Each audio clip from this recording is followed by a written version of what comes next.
Bismillahirrahmanirrahim. Assalamualaikum warahmatullahi wabarakatuh.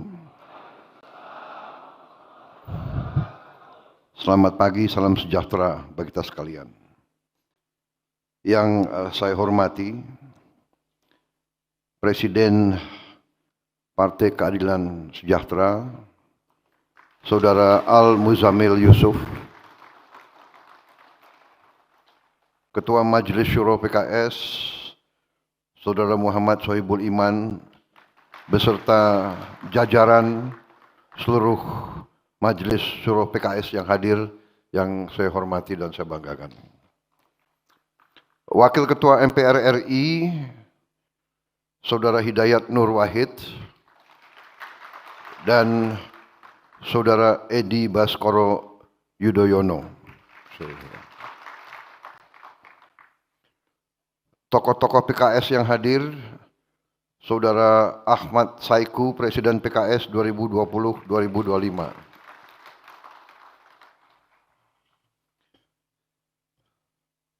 Wakil Ketua Majelis Syuro, Saudara Suhama. Wakil Ketua Majelis Syuro, Saudara Aunur Rofik. Sekretaris Jenderal PKS, Saudara Muhammad Khalid. Menteri Koordinator Politik dan Keamanan Jenderal TNI Purnawirawan Jamari Caniago, Menteri Koordinator Infrastruktur dan Pembangunan Wilayah yang juga adalah Ketua Umum Partai Demokrat, Saudara Agus Harimurti Yudhoyono, lebih dikenal AHY. Penerus SBY.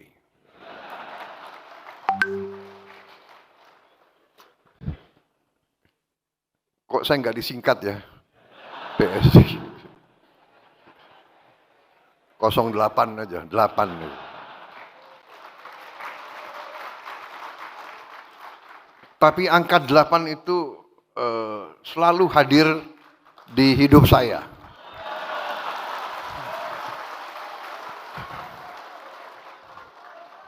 Contoh, ya, saya pidato di PBB itu, majelis itu, ya, sidang umum, ya, General Assembly yang ke-80. Hari ini adalah Munas ke-6. Benar? 6 ya. Tanggalnya 29. Benar? 2 tambah 9 adalah 11. Iya kan? 11 itu 2. September 9 kan? 2 tambah 9, 11. 2 kan? 2025, 9. Benar? Tambah 2, 11.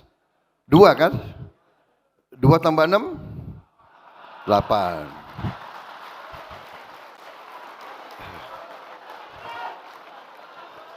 Jadi memang hari baik. Seharusnya saya diundang kemarin, benar ya? Tapi kalau kemarin nggak jumlahnya nggak 8. Jadi terima kasih PKS berkenan menerima saya sehari setelah itu. Kan nggak bisa saya ngarang ini, ya kan? Ini kalau orang Jawa bilang tondo-tondo.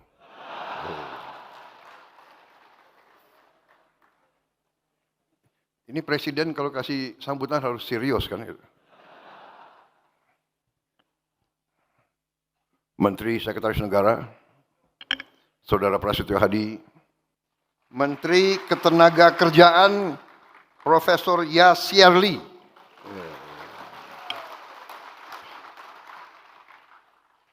silakan duduk.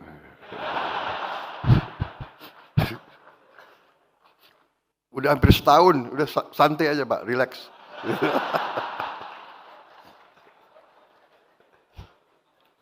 Kopassus itu dulu.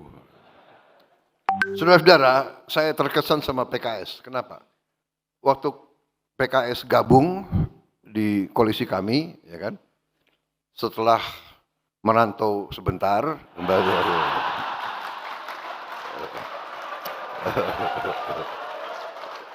Setelah gabung, ya kan, saya minta silakan ajukan kader yang terbaik untuk di kabinet, iya kan? Saya pikir pasti, ya kan, kader politik, entah tokoh-tokoh yang terkenal, yang disampaikan profesor dari ITB.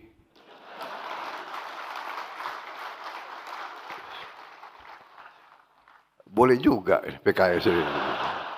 Jadi ternyata PKS ini juga punya suatu rasa tanggung jawab besar kepada negara. Yang diajukan teknokrat, ya, teknokrat. Walaupun saya percaya di semua partai banyak juga yang teknokrat, yang capable, dan saya alhamdulillah terima. Jadi saudara-saudara, terima kasih PKS sampai sekarang yang saudara tunjuk berprestasi, bekerja dengan sangat baik. Ya.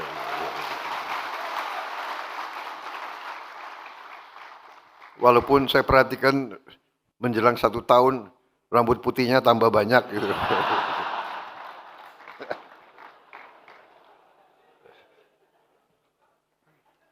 Sekretaris Kabinet Republik Indonesia Letnan Kolonel Infantri Teddy Indra Wijaya.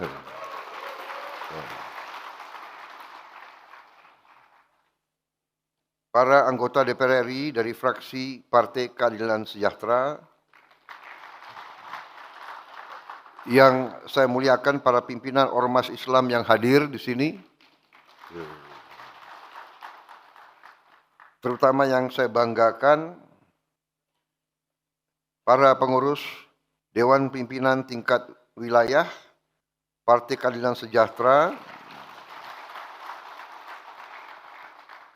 seluruh kader Partai Keadilan Sejahtera, beserta seluruh keluarga besar PKS dimanapun saudara berada.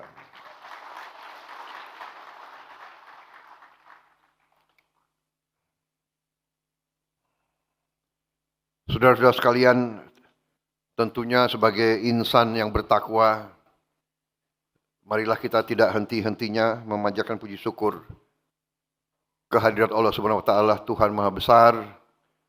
Hanya kepadanya lah kita berdoa dan hanya kepadanya lah kita meminta pertolongan. Sholawat dan salam kita haturkan kehadirat junjungan kita Imam Muhammad Rasulullah Sallallahu Alaihi Wasallam. Saudara-saudara sekalian, terima kasih atas undangan ini. Ini kehormatan yang besar bagi saya.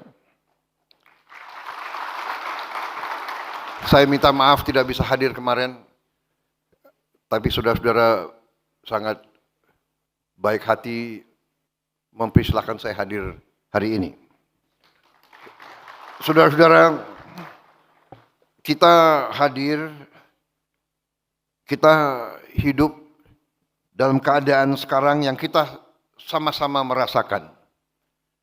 Dunia yang penuh dengan ketidakpastian, bahkan dengan ancaman. Perang di mana-mana terjadi. Perang dahsyat yang di luar bayangan kemanusiaan kita.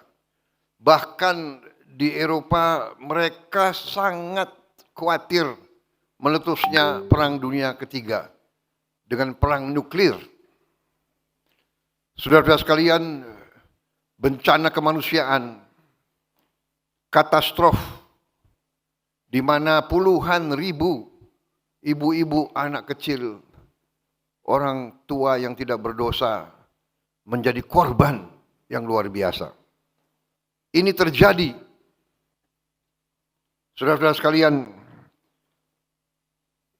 ini terjadi di tengah bangsa kita sedang membereskan rumah tangga kita, sedang membereskan diri kita sendiri, sedang membereskan kehidupan kita. Saudara-saudara, kita merasakan semua kekurangan-kekurangan bangsa kita. Dalam pidato saya pertama di hadapan MPR RI waktu saya disumpah, dilantik, saya sudah mengatakan kita harus berani menghadapi, menatap, melihat kekurangan kita sendiri. Kita harus berani melihat kekurangan bangsa kita sendiri. Kadang-kadang melihat kekurangan, melihat ketidakbenaran itu sangat sulit. Kadang-kadang kita tidak mau melihat kekurangan. Saudara-saudara sekalian, kita merasakan semua. Seluruh bangsa kita merasakan kekurangan-kekurangan tersebut. Kita merasakan, selalu kita mengerti dan memahami bahwa negara kita penuh dengan kekayaan. Tetapi kita tidak bisa pungkiri bahwa sebagian cukup besar dari rakyat kita belum menikmati kekayaan tersebut. Sebagian rakyat kita masih hidup dalam kesusahan, masih hidup dalam kesulitan, masih hidup dalam kemiskinan. Kita menyadari hal itu. Masalah-masalah yang kita hadapi, masalah-masalah yang diutarakan oleh banyak pakar di mana-mana, kita fahami. Saudara-saudara fahami. Karena itulah saudara berpolitik. Saya ingatkan, apa arti politik? Arti politik dalam ilmu, ya, arti politik, kalau kita buka buku-buku, arti politik adalah keinginan untuk memperbaiki kehidupan rakyat. Itu arti politik. Keinginan untuk memperbaiki kehidupan rakyat. Itu arti yang murni dari politik. Tapi ternyata karena manusia penuh dengan nafsu, penuh dengan naluri-naluri yang ingin dominasi, ingin berkuasa untuk kepentingan sendiri, terjadi pengertian yang negatif. Artinya adalah bahwa politik adalah keinginan merebut kekuasaan dan bahkan dengan segala cara. Benar, politik adalah berurusan dengan kekuasaan. Tapi kekuasaan itu harus diminta dari rakyat. Rakyat harus memberi kekuasaan secara sukarela, secara legowo, secara ikhlas. Baru si penerima kekuasaan harus menerima kekuasaan dan menggunakan kekuasaan dengan searif-arifnya, dengan sejujur-jujurnya, dan dengan seutuhnya bekerja untuk yang memberi kekuasaan tersebut. Baru suatu negara itu berhasil. Negara ada berapa macam di dunia ini? Negara yang berhasil dan negara yang tidak berhasil. Tentunya kita ingin jadi negara yang berhasil. Sebagaimana dikatakan tadi oleh Presiden PKS, negara yang berhasil adalah negara di mana semua rakyat bisa hidup dalam kecukupan. Kemakmuran dirasakan oleh seluruh rakyat Indonesia. Itu tujuan kita. Jadi saudara-saudara, PKS sebagai partai politik dengan Demokrat, dengan Gerindra, dengan partai-partai lain, kita membentuk partai politik, karena itu adalah pilihan kita sebagai bangsa. Kita memilih hidup secara demokrasi. Demokrasi yang kita pilih adalah demokrasi melalui keterwakilan. Pelaku demokrasi adalah partai-partai politik.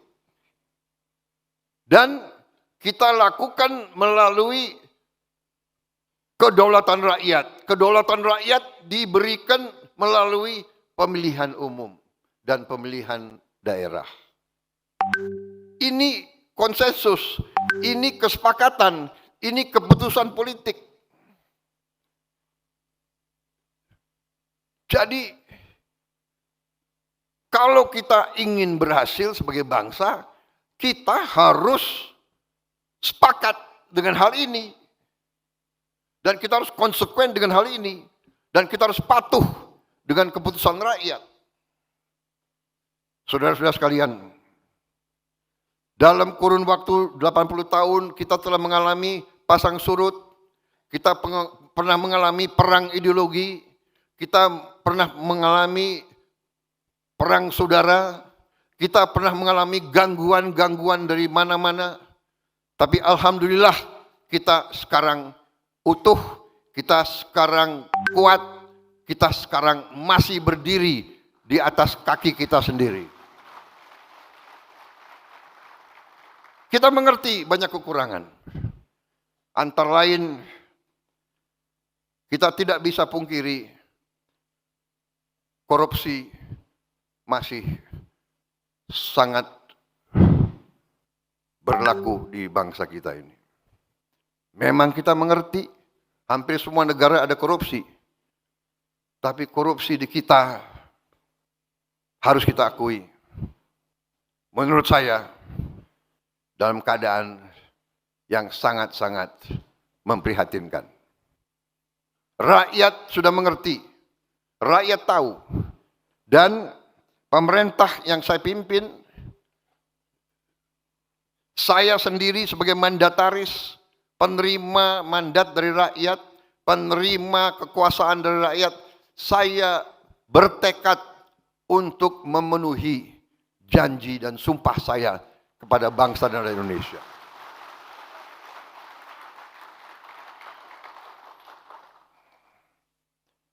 Sewaktu saya ambil alih pemerintahan, saya semakin kaget. Saya tidak menduga parahnya korupsi tersebut. Tapi saya bertekad, saya harus tegakkan pemerintah yang bersih.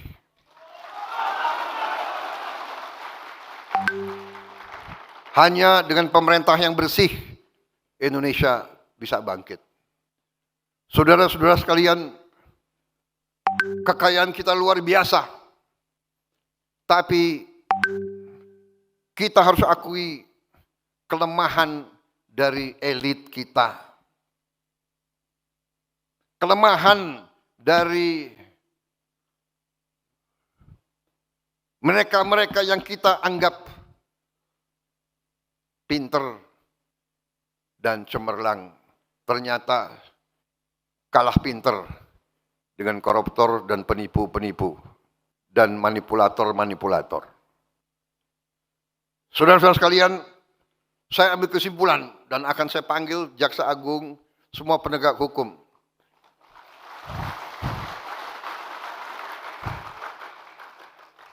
Ini PKS banyak juga tepuk tangannya ini.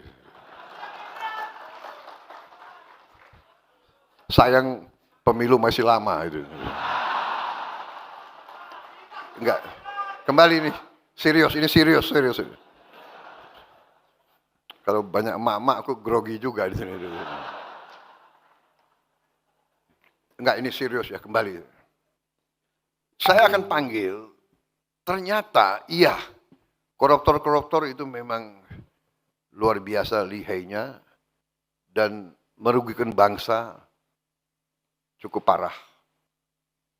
Dan korupsi yang paling besar, penyimpangan yang paling besar itu yang setengah korupsi. Atau korupsi yang tersamar. Ya, seolah legal tapi nyolong. Ini pinternya orang pinter. Repotnya orang pinter itu sering pinter nyolong. Aku heran juga ini gimana caranya itu. Jadi saudara-saudara, yang paling parah adalah kerugian sistemik. Ya, koruptor itu brengsek. Dia nyolong. Berat. Ada yang nyolong 2T, ada yang nyolong 3T. Ya kan saya lihat banyak geleng-geleng kepala. Nah inilah untuk orang PKS 2T banyak sekali.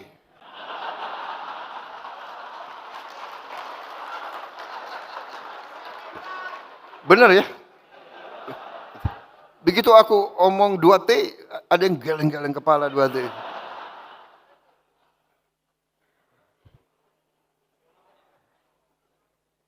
Kalau saya cerita berapa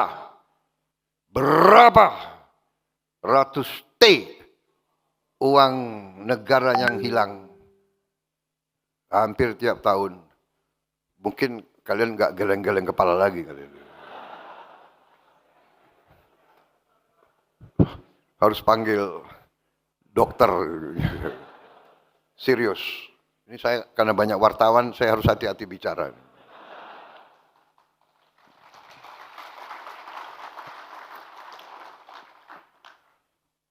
Jadi saudara-saudara, tapi saya yakin di dalam hatinya wartawan-wartawan, sebetulnya apa yang saya ngomong, mereka merasakan. Karena wartawan pun penghasilannya sedikit. Benar. Yang mungkin duitnya banyak, ya bos-bos kalian. Tapi wartawan ya gajinya, ya kan? Jadi saudara-saudara, ini adalah yang saya lihat, ya, yang kita harus beresin nanti semua ini adalah suatu, menurut saya, perampokan sistemik. Sistem yang dibuat dan kelengahan elit kita selama ini sehingga kekayaan kita terkeruk. Sebagai contoh,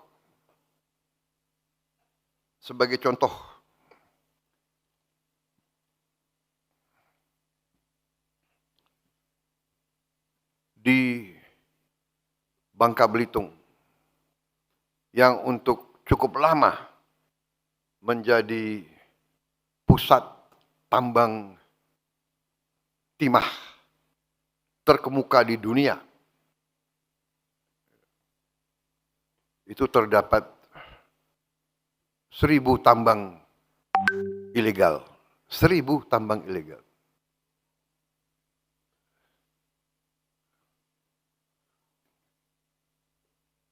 Mulai tanggal 1 September kemarin, saya perintahkan TNI, Polri, Bea Cukai bikin operasi besar-besaran di Bangka Belitung. Menutup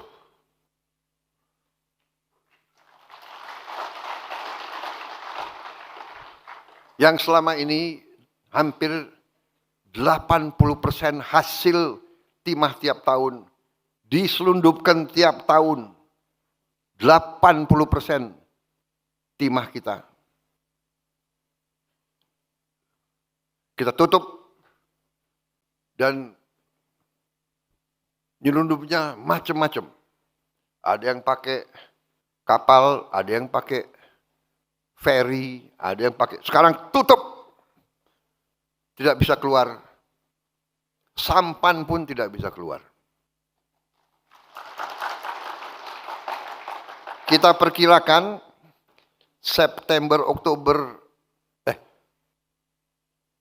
September, Oktober, November, Desember, kita bisa selamatkan 22 triliun.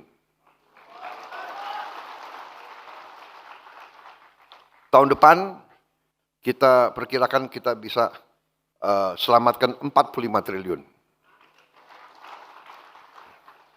Dari 2 pulau ini saja. Tetapi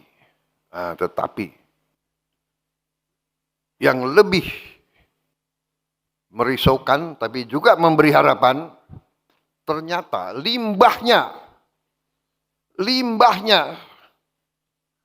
memiliki nilai yang sangat tinggi. Karena limbahnya ternyata berisi mineral-mineral yang disebut tanah jarang, rare earth. Jadi saudara-saudara, mungkin pejabat-pejabat kita tidak mengerti, dia kira limbah, padahal tanah jarang. Makanya ini sekarang saya perintahkan Bea Cukai itu harus merekrut beberapa ahli-ahli kimia supaya ngecek. Dia lihat pasir, padahal ini pasirnya nilainya luar biasa. Saudara-saudara, di banyak bidang sama. Nikel, batu bara, boksit, hampir semua. Terdapat tambang-tambang ilegal yang sangat besar dan sangat banyak. Ini saya perintahkan untuk segera ditertibkan, dibersihkan. Tambang ilegal ditutup atau diambil alih untuk negara. Saudara-saudara sekalian,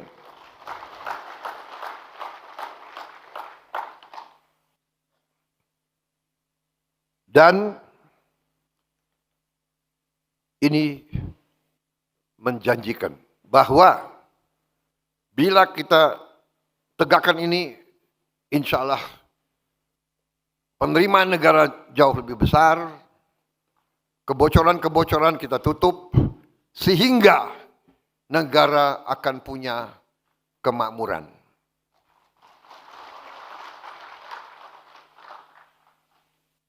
Saudara-saudara sekalian, masalah ini ternyata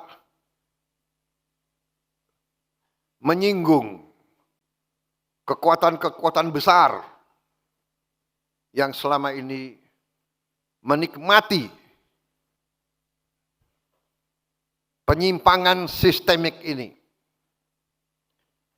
Menikmati penyimpangan sistemik ini. Dan mungkin mereka terusik, mungkin mereka sedang menyusun perlawanan. Dan kita terus investigasi kerusuhan-kerusuhan beberapa saat yang lalu. Yang kita melihat indikasi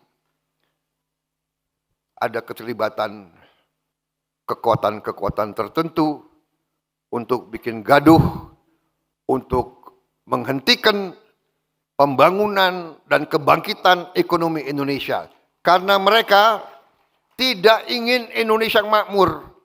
Mereka tidak ingin rakyat Indonesia hidup sejahtera. Mereka ingin meneruskan paradoks yang kita alami sekarang. Kekayaan begitu besar hanya dinikmati oleh segelintir orang saja. Ini yang akan saya lawan, ini akan saya lawan.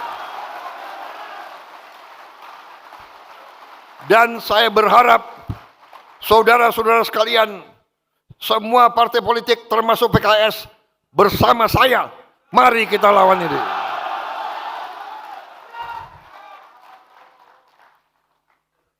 Saudara-saudara, saya benar-benar tidak membenci siapapun.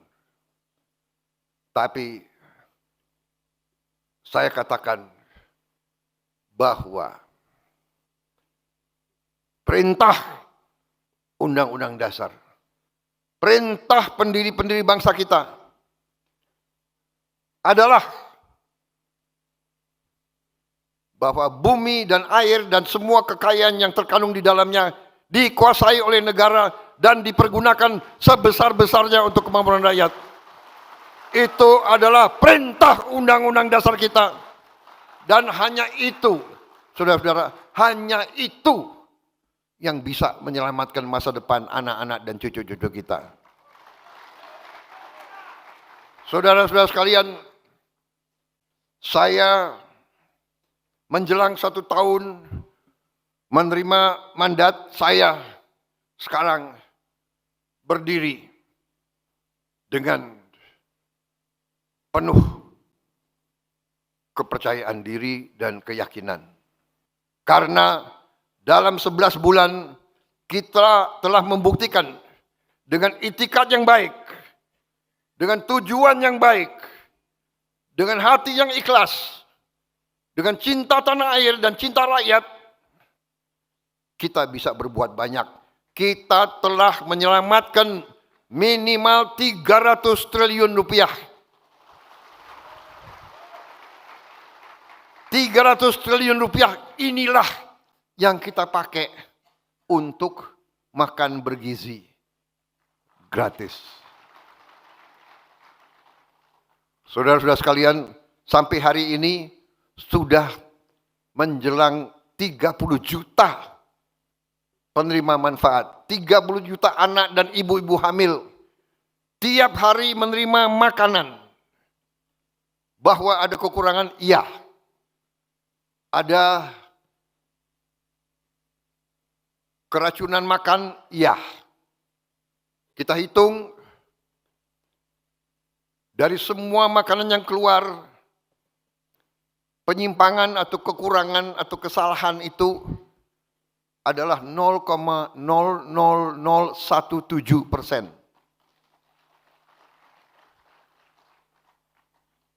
Ini tidak membuat bahwa kita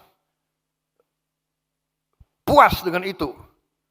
Tapi namanya usaha manusia yang demikian besar, yang belum pernah dilaksanakan, saya kira dalam sejarah dunia. Berhasil memerlukan 11 tahun untuk mencapai 40 juta penerimaan manfaat. Presiden yang cerita sama saya, mereka butuh 11 tahun.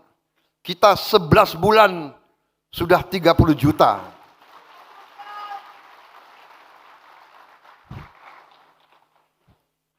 Ada kekurangan? Ada. Tapi manfaatnya sangat-sangat besar. Kita tidak bisa menduga. Kita mungkin PKS yang di daerah-daerah merasakan pasti. Tapi banyak elit Indonesia tidak bisa menduga bahwa anak-anak kita, rakyat kita makan nasi pakai garam.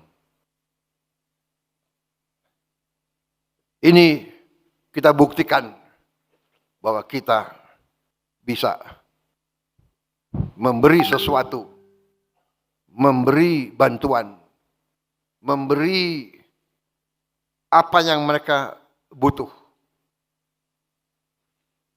Saudara-saudara sekalian,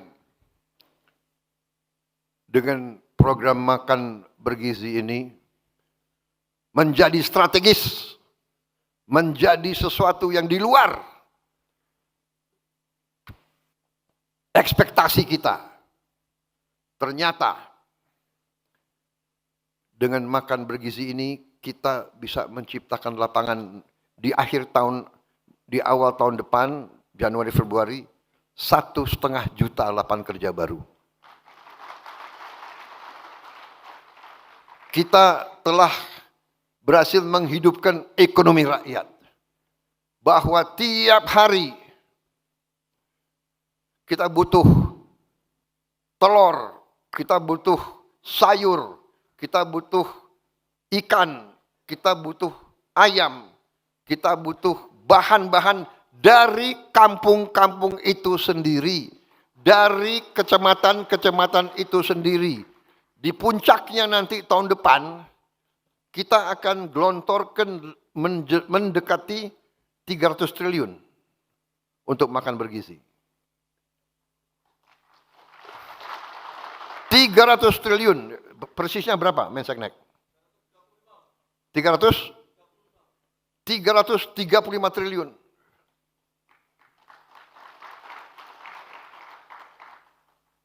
Yang adalah 20 miliar dolar. 20 miliar dolar kita kirim ke desa-desa. 335 triliun kita kirim ke desa-desa, saudara-saudara. Yang selama berapa puluh tahun uang dari daerah mengalir ke Jakarta. Dan di Jakarta sering mengalir ke luar negeri, menetap di luar negeri dan tidak tinggal di Indonesia. Kita balik sekarang, uang masuk ke desa-desa.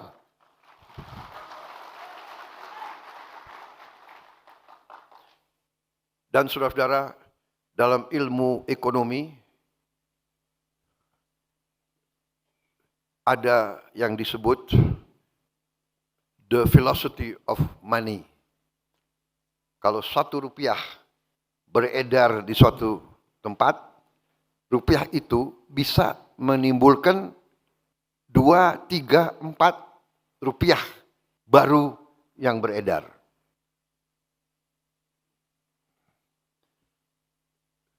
Jadi saudara-saudara, kita bisa bayangkan kegiatan ini yang saya sebut tadi 300 triliun itu bisa menciptakan kehidupan ekonomi senilai 600 triliun. Mungkin 900 triliun. Karena apa?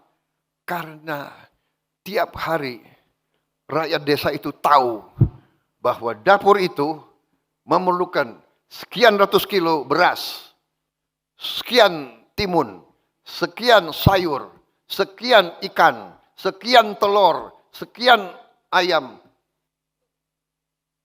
Jadi dia punya captive market, dia punya off-take, dia punya sesuatu harapan yang pasti. Petani-petani kita dari dulu justru waktu panen dia risau. Waktu panen harga jatuh.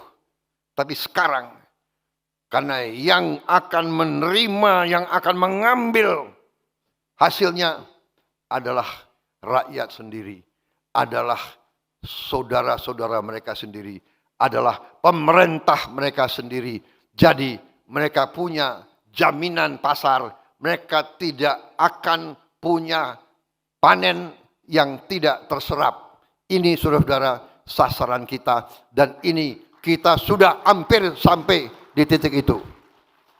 Jadi saudara-saudara 30 juta kita bangga.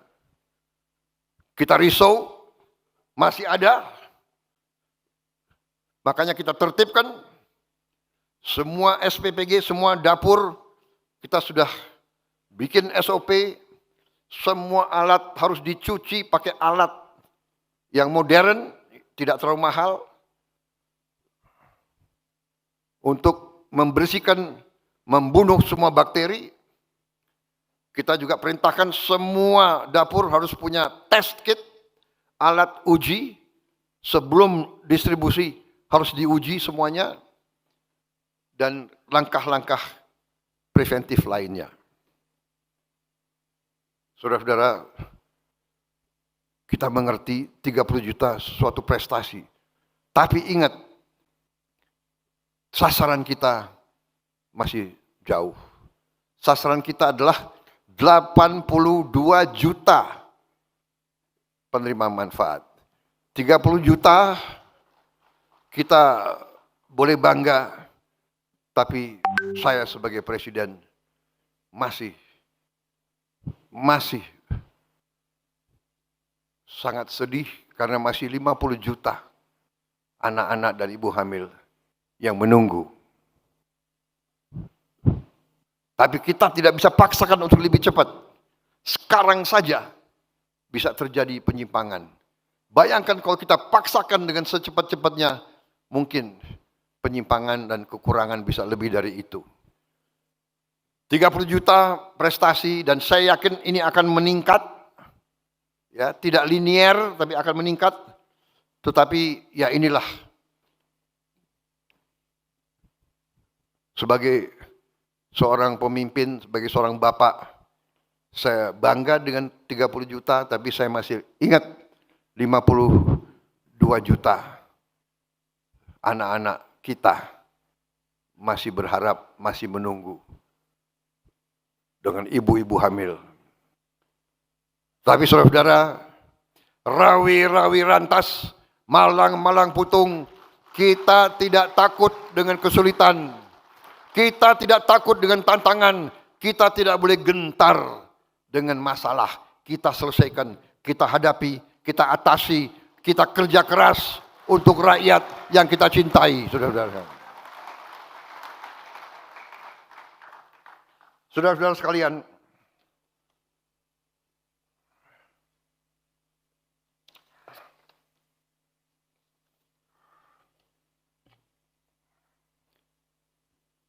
tadi saya singgung bahwa banyak kekurangan kita, banyak kesulitan kita, bahwa ada penyimpangan sistemik. Ya, sistem ini harus kita perbaiki dan insya Allah dengan dukungan saudara-saudara kita akan memperbaiki sistem ini.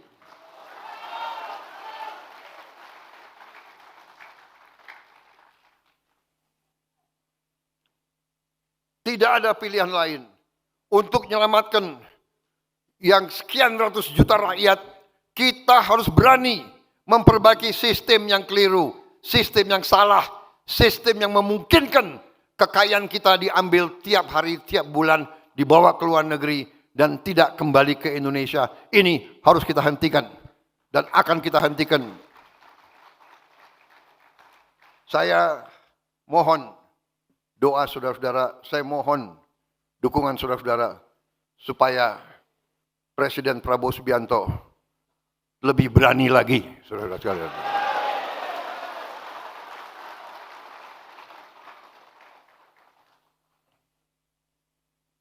Saya berharap semua organisasi dengan jalur, dengan sayap-sayap, dengan jaringan saudara-saudara sekalian, saya sudah bicara ke ulama-ulama, saya sudah bicara ke tokoh-tokoh agama, sampaikan ke semua rakyat, sampaikan ke ibu-ibu, bapak-bapak, kasih tahu ke anak-anaknya,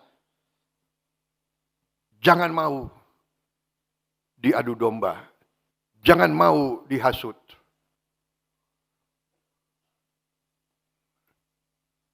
Kalau memperjuangkan demokrasi, kalau memperjuangkan hak asasi manusia, kalau memperjuangkan keadilan, kalau memperjuangkan perlawanan terhadap korupsi, tidak dengan kerusuhan, tidak dengan bakar-bakar, saudara-saudara sekalian. Apalagi yang dibakar, dibangun dengan uang rakyat. Katanya memperjuangkan demokrasi. Lembaga demokrasi, gedung DPR, DPRD, dan dibakar. Membuat kerusuhan, membuat bom molotov. Ini adalah kejahatan. Ini bukan aktivis, bukan pejuang demokrasi, bukan pejuang keadilan. Mereka hatinya jahat. They are evil. Mereka zolim. Mereka ingin membuat kekacauan. Mereka ingin mengadu domba. Mereka ingin menghentikan kebangkitan bangsa Indonesia. Selalu diberikan pesimisme. Selalu diberikan gambar yang menurunkan harapan. Saudara-saudara, saya juga bisa. Saya punya data itu semua. Tapi saya harus menyaring. Dan saya harus melihat. Dan saya melihat bahwa tadi baru berapa bulan, tapi dengan itikat baik, dengan niat untuk melakukan pemerintahan yang bersih, kita buktikan kita bisa menyelamatkan 300 triliun. Mungkin lebih.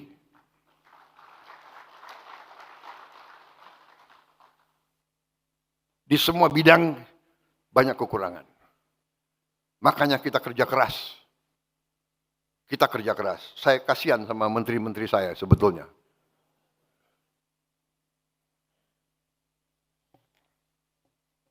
Malam minggu ratas. Hari minggu ratas. Karena saya katakan kepada mereka. Saya kutip apa yang disebut oleh Bung Karno pernah. The hungry stomach cannot wait. Perut yang lapar tidak bisa menunggu. Anak-anak yang berharap tidak boleh menunggu lama-lama lagi. Kita harus kerja keras. Dan kita sedang kerja keras. Saudara-saudara, prestasi pemerintah yang saya pimpin cukup membanggakan, karena itu sekarang kalau saya diundang oleh parpol, saya semangat datang.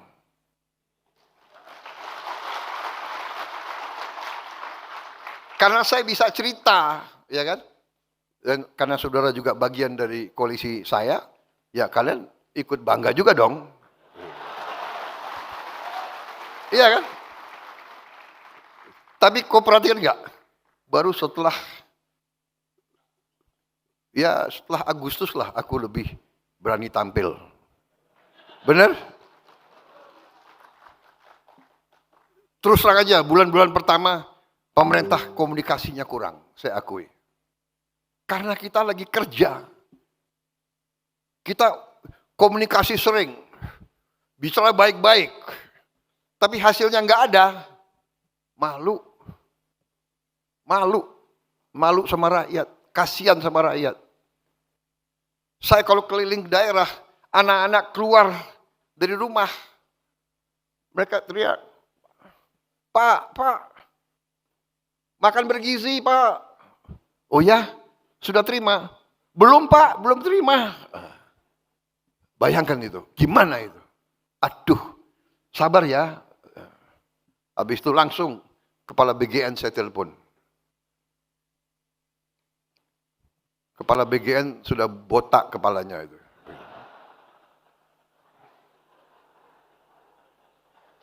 Saudara-saudara, sekarang pupuk sampai ke petani. Tadinya ada 145 peraturan. Harus tanda tangan ini, tanda tangan ini, tanda tangan ini, tanda tangan ini, tanda tangan ini. Habis itu pupuknya menghilang, nggak tahu kemana.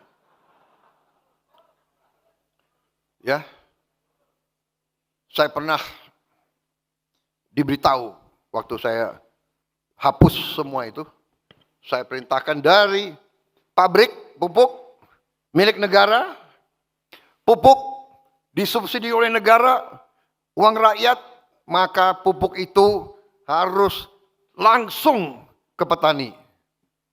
Jangan terlalu banyak perantara. Habis itu ada yang sampaikan ke saya, Pak, nanti Bapak kehilangan loh, kehilangan dukungan. Kenapa? Pak, ada 27.000 distributor. Sekarang mereka kehilangan, Pak. 27.000 distributor. Saya bilang, berapa petani yang ada di Indonesia? 30 juta kakak dengan suami istri, 100 juta. Menang mana? 27.000 atau 100 juta?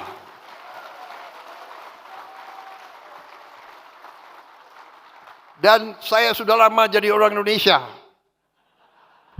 Saya tahu itu distributor itu ya. Saya tahu itu. Ponakannya bupati, sepupunya, tim suksesnya, Maaf deh. Kan kita sudah lama jadi orang Indonesia, ya kan? Habis itu, udahlah. Kita sudah tahu kan, kalau bupati nanti dia yang harus tanda tangan, nanti dia cek. Oh,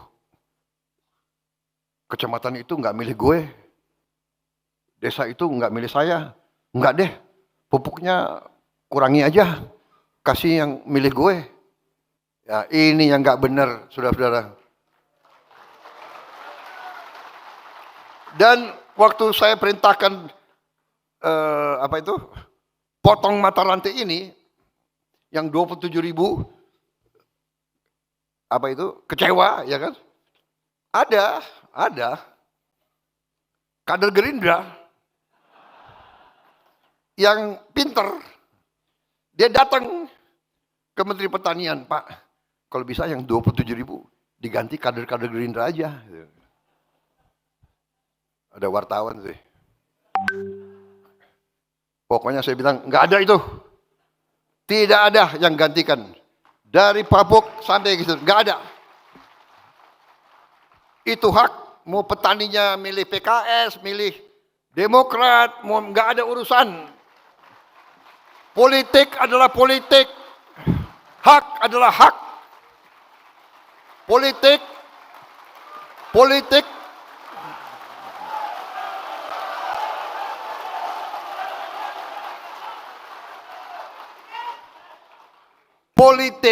itu di kotak suara.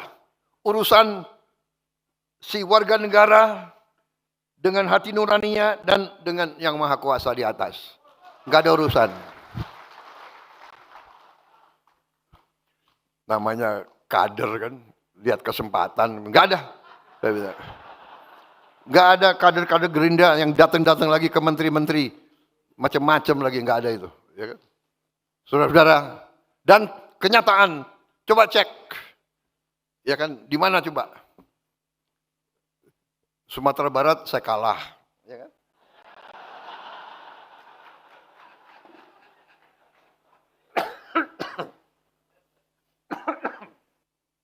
Terlalu semangat nih.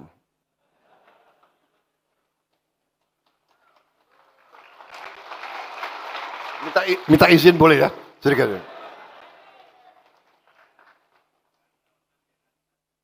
Panitia saya dibatasi sampai jam berapa nih?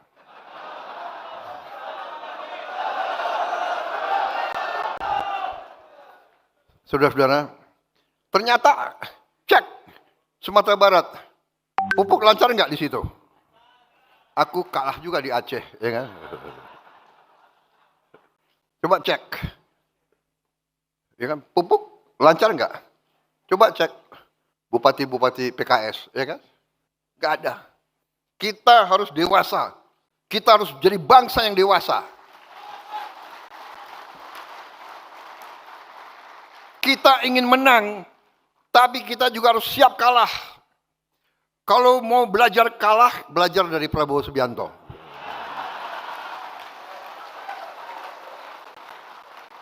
Lima kali pemilihan, 4 kali kalah. PKS ikut-ikut lagi.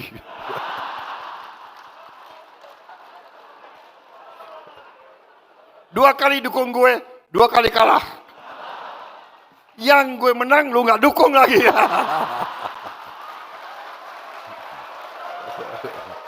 Tapi oke, yang liwat-liwat, kita bersatu sekarang untuk bangsa dan negara. Saudara-saudara, ya politik seperti itu, politik juga harus rame, ya kan? Nggak ada masalah. Aku tuh terus terang aja loh. Saya tuh nggak dendam sama Anies, enggak. Kalau ya dikasih nilai 11 itu gue nggak apa-apa itu. Bener loh. Sebetulnya dia yang bantu aku menang, saudara. Karena emak-emak kasihan gitu loh. Iya kan? Saudara-saudara, kalau debat presiden atau kan nggak menarik. Rakyat seneng lihat apa itu? Lihat rame-rame seneng, bener nggak? Jujur, iya kan? Jadi saudara-saudara, kita harus demokrasi yang dewasa. Ya kan? Siapa presiden, siapa wakil presiden, siapa, ya oke. Yang penting siapapun kita bersatu, kita kerja untuk bangsa dan negara.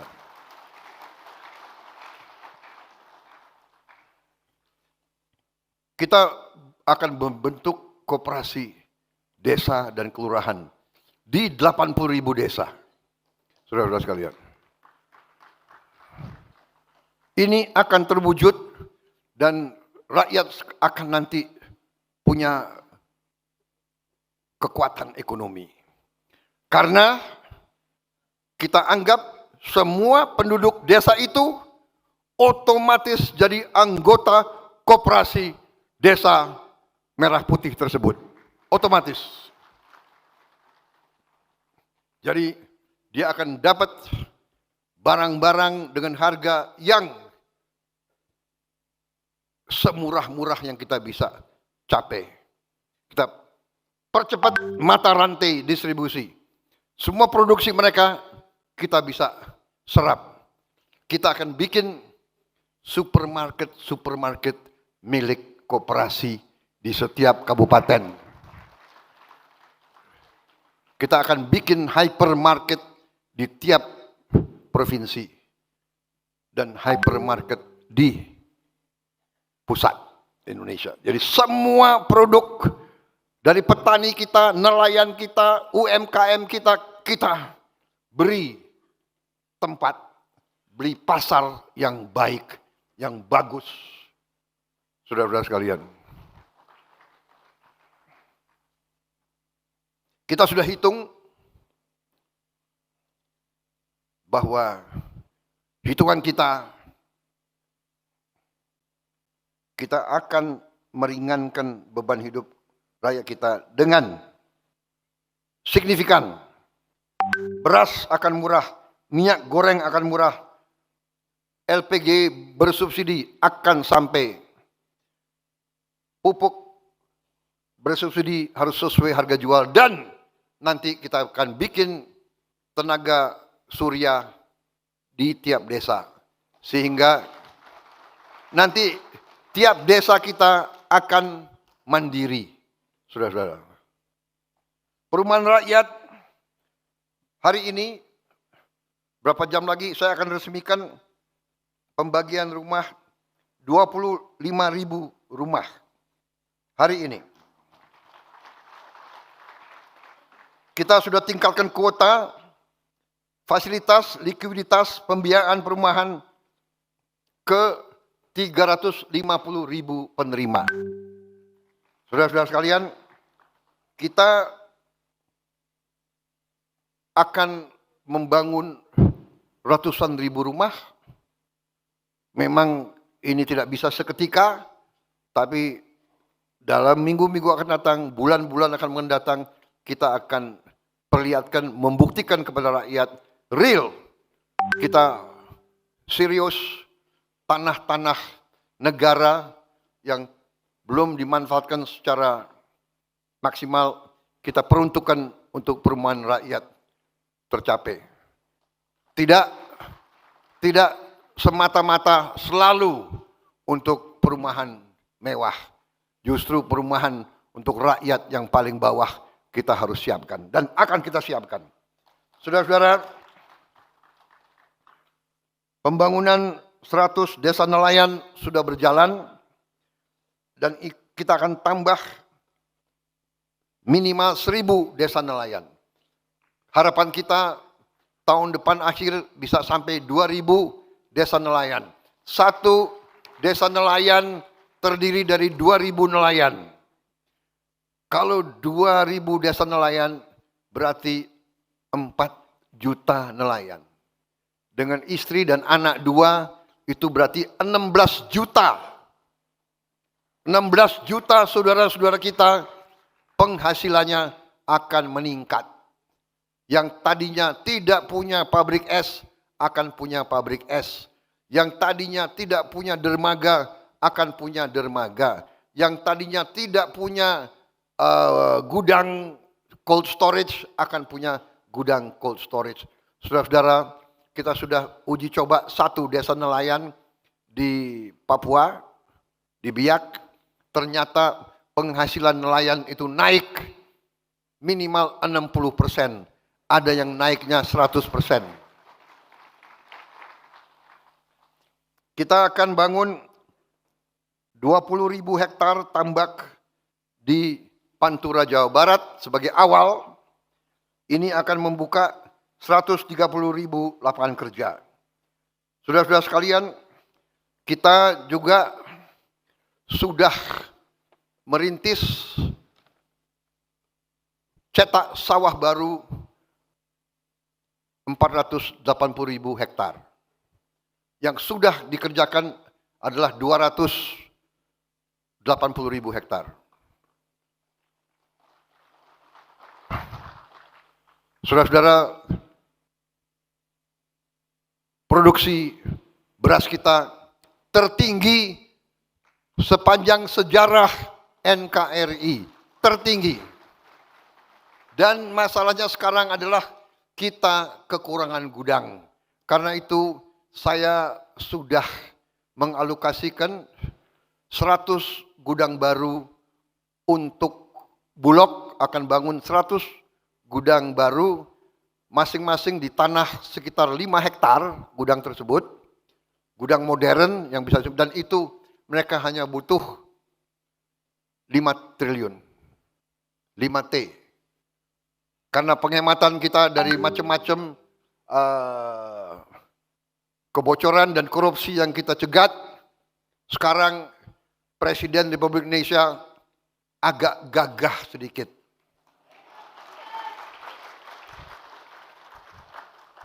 Kalau untuk kepentingan rakyat, setuju. Turunkan uang segera. Saudara-saudara sekalian. Kalau untuk hura-hura, kita kurangi. Maaf, kita kurangi kunjungan-kunjungan kerja, anggota-anggota DPR.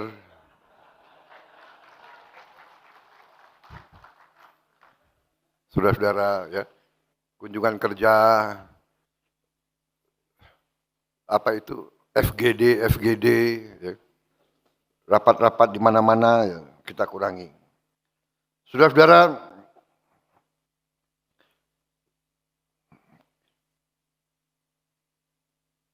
kita juga akan modernisasi 1.500 kapal nelayan. Ini akan menghasilkan 600.000 lapangan kerja baru.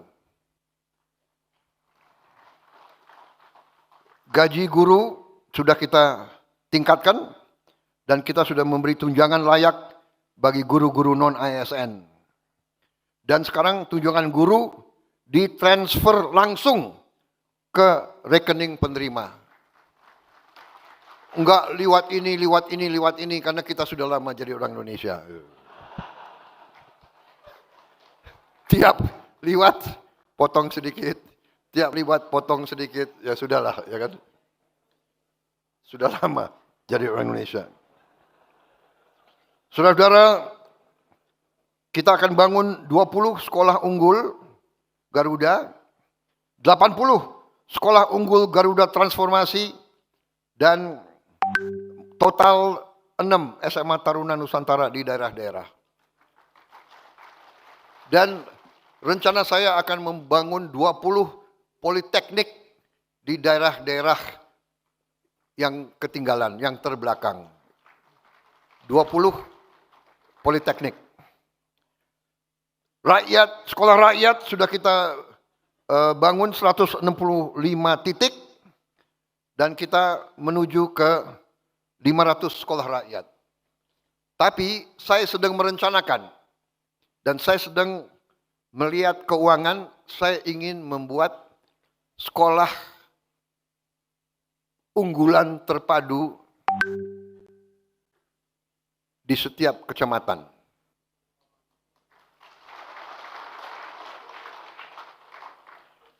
Saya tidak tahu berapa tahun akan tercapai, tapi kita harus berani mulai, saudara-saudara sekalian. Jadi menghadapi masalah membutuhkan keberanian, bukan jiwa yang kecil. Tentukan tujuan,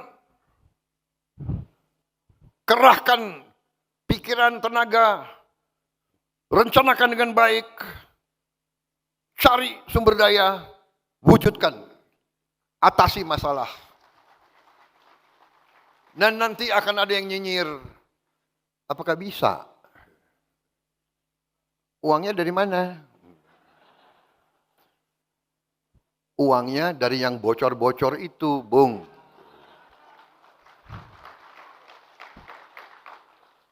Saudara-saudara, tahun ini juga akan kita bagi 330.000 layar digital interaktif. Satu layar tiap sekolah di seluruh Indonesia. Termasuk 330.000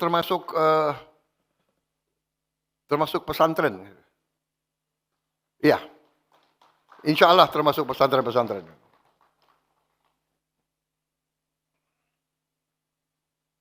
Saudara-saudara, artinya di tiap sekolah tahun ini baru satu tiap sekolah.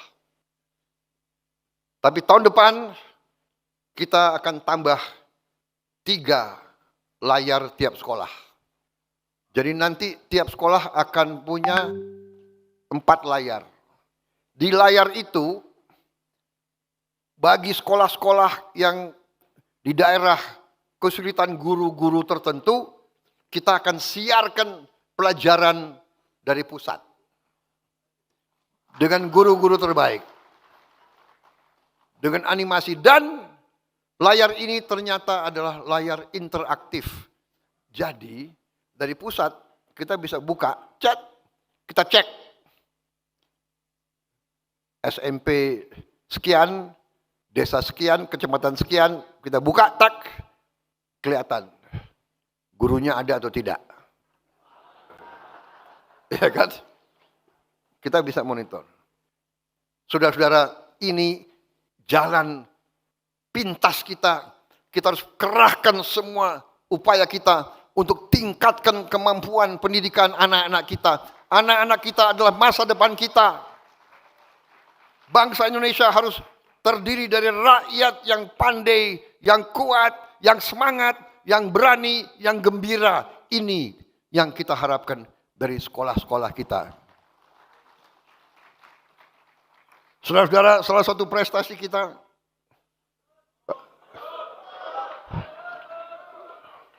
10 menit ya. Ini nanti ustadz ini udah ini udah waktu, waktu sholat ya. Tapi habis sholat saya siap kembali lagi kalau mau.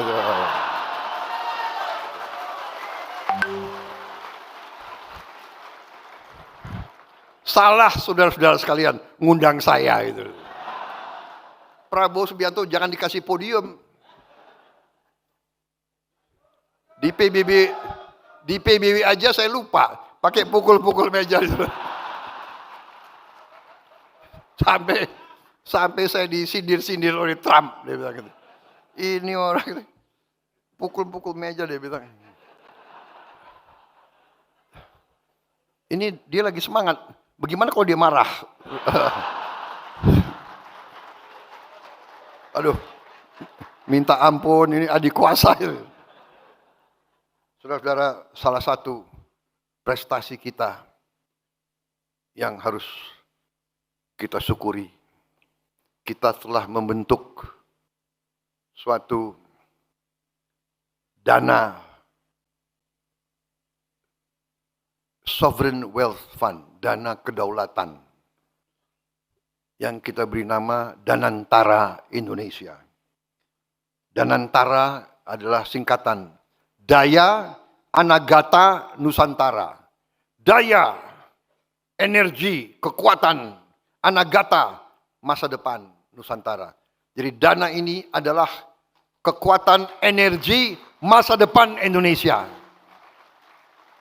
Ternyata kaget banyak di antara kita, termasuk saya, tidak menduga kalau kita kumpulin semua aset milik negara, nilainya adalah lebih dari 1.000 miliar dolar. 1 triliun. 1060. Kumpulin semua. Ternyata kita ketemu aset di sini, aset di sini, aset di sini. Luar biasa itu. Jadi banyak birokrat-birokrat kita yang pinter sembunyikan aset.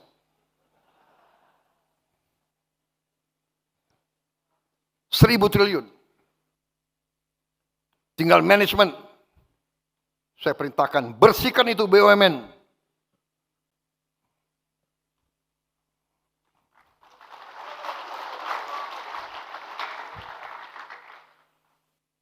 Kadang-kadang nekat-nekat mereka itu, ya. Diberi kepercayaan oleh negara. Dia kira itu perusahaan nenek moyangnya. Perusahaan rugi, dia tambah bonus untuk dirinya sendiri. Brengsek banget ini.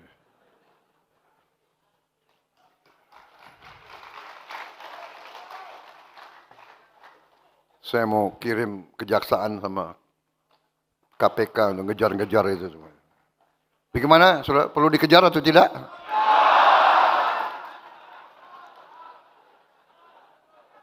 Nanti dibilang Prabowo kejam.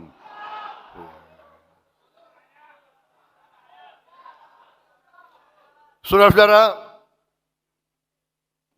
kita kasih kesempatan mereka bersihkan itu BUMN. Saya berharap dari dalam 2-3 tahun, 4 tahun kita bisa bersihkan. Ya. Saudara-saudara, kalau dagang yang biasa, ya, itu harusnya hasilnya itu yang wajar itu 10% dari aset. Kalau aset kita 100, harusnya tiap tahun kita dapat hasil 10%. Iya kan? Jadi dari 1.000 miliar dolar harusnya negara kita dapat hasil 100 miliar dolar tiap tahun.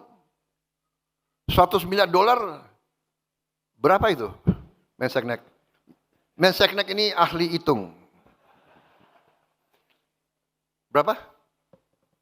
100 miliar dolar. Kali 16 ribu. 1.600 triliun. 1.600 triliun, saudara-saudara. Harusnya. Oke, karena kita orang Indonesia yang 10%.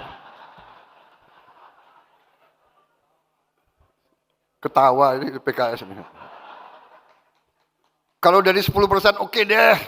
5%. 5% harusnya 50 miliar dolar kan? Berarti 800 triliun. Iya kan? Enggak defisit kita. Enggak juga 5%.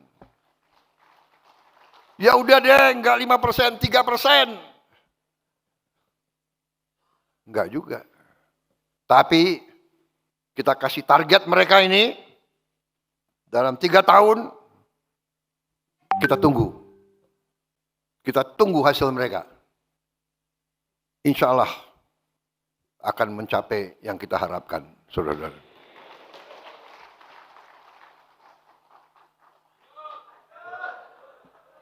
Masih ada 5 menit. Saudara-saudara, saya percaya Danantara akan menciptakan jutaan lapangan kerja. Jutaan lapangan kerja. Cek kesehatan gratis, pertama kali dalam sejarah Republik Indonesia, sekarang sudah sampai 36 juta warga negara. Termasuk ibu hamil. Saudara-saudara, pemerintah sudah berhasil menguasai kembali 3,2 juta hektar kebun kelapa sawit yang bermasalah, yang melanggar aturan, yang tidak tertib. yang tidak memenuhi kewajiban-kewajibannya sudah dikasih tahu peringatan berkali-kali, bandel tidak mau, kita kuasai kembali. Tidak ada alasan, kita kembali sekarang milik negara. Dan ini akan membuka lapangan kerja minimal 1 juta lapangan kerja.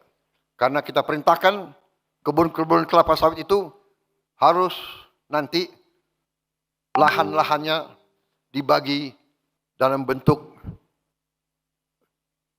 inti rakyat. Jadi tiap rakyat yang perlu dan yang ingin, yang akan kita bagi 2 hektar masing-masing untuk dikelola. Jadi bukan korporasi besar kerjasama dengan rakyat kecil. Ini yang kita inginkan, ini adalah ekonomi kekeluargaan. Yang kuat, narik yang lemah. Sama-sama kita meraih kemakmuran, saudara-saudara sekalian. Kita juga harus segera bangun tanggul laut Pantura Jawa. Untuk selamatkan pantai utara Jawa, segera akan kita mulai membangun tanggul sepanjang 535 km. Saudara-saudara. Ini akan selamatkan 50 juta rakyat kita. Dan juga begitu banyak kawasan industri di pantai utara. Dan ini mungkin membutuhkan waktu yang tidak sedikit. Perhitungan kita mungkin ini butuh 20 sampai 25 tahun. Tapi kita tidak boleh ragu-ragu. Minimal kita mulai sekarang. Nanti ada generasi-generasi yang akan selesaikan. Perjalanan 1000 km dimulai oleh 1 langkah. Langkah itu harus kita lakukan dengan keberanian dan keputusan. Saudara-saudara sekalian, dalam APBN 2026 yang baru saja disetujui, dari alokasi tersebut 1.377 triliun akan langsung ke rakyat, tidak kemana-mana, langsung ke rakyat, yaitu teruskan program Keluarga Harapan, beasiswa, sembako, bantuan iuran BPJS, renovasi sekolah, cek kesehatan gratis, dan semua program kita. Ini berarti ekonomi kita akan bangkit. Saudara-saudara sekalian, demikian yang ingin saya sampaikan kepada saudara-saudara sekalian. Terima kasih dukungan Partai PKS. Mari kita bahu-membahu, rapatkan barisan, bekerja untuk rakyat. Saya minta saudara-saudara sampaikan kepada semua keluarga besar saudara, jaringan saudara, bahwa Indonesia punya masa depan yang cerah. Syaratnya kita harus pandai menjaga dan mengelola kekayaan kita. Saudara-saudara sekalian, untuk menyelamatkan kepentingan rakyat, saya tidak akan ragu-ragu menegakkan undang-undang dasar dan semua perundangan yang berlaku di Indonesia. Kalau ada yang menganggap pemerintah Indonesia ini bodoh, pemerintah Indonesia lemah, pemerintah Indonesia bisa dibeli, kalau ada yang menganggap itu terus, saya kira mereka akan terus kaget. Karena kita akan buktikan bahwa pemerintah Indonesia yang sekarang tidak gentar dan tidak ragu-ragu menegakkan kebenaran dan keadilan. Saudara-saudara, sekali lagi terima kasih PKS. Minta maaf saya tidak siapkan pantun.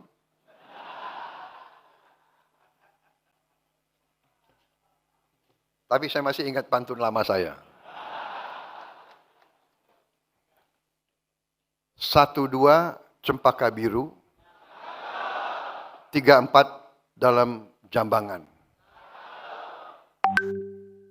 Biarlah saudara mendapat kawan baru, kawan lama dilupa jangan.